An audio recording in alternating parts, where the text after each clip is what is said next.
Mobile carrier Cellcom confirmed cyber attack behind extended outages. Wisconsin wireless provider Cellcom has confirmed that a cyber attack is responsible for the widespread service outage and disruptions that began in the evening of May 14, 2025.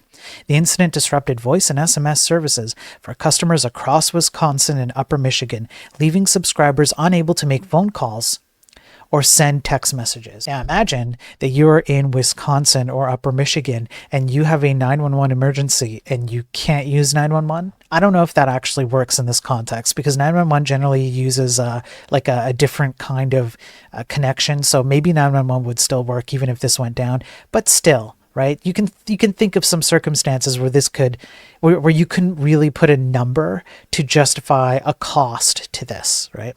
Today, after days of just calling it a technical outage, Cellcom CEO, I'm not sure how to pronounce that, so I'm just not going to try, has confirmed what was already suspected, that the company suffered a cyber attack. We experienced a cyber incident. While this is unfortunate, it's not something we were unprepared for. So they were prepared for it? We have protocols and plans in place for exactly this kind of situation. From the start, we follow those plans, including engaging outside cybersec experts, notifying the FBI and Wisconsin officials, and working around the clock to bring systems safely back online.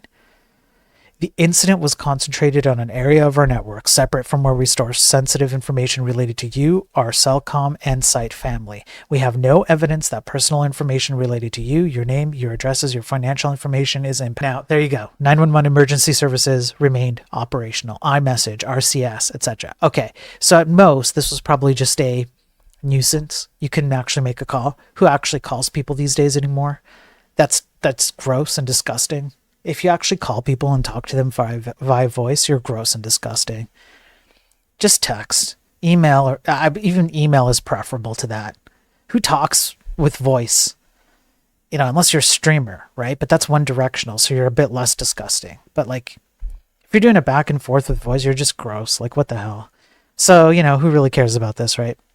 Now, the good news here is that they did have, it sounds like they had a way to segregate the data, the personally identifiable information, and they had a way to segregate it from other servers that had other types of information. That's good. Maybe that helped them here. I don't know. It's hard to tell. I'm going to keep an eye on this as much as I can.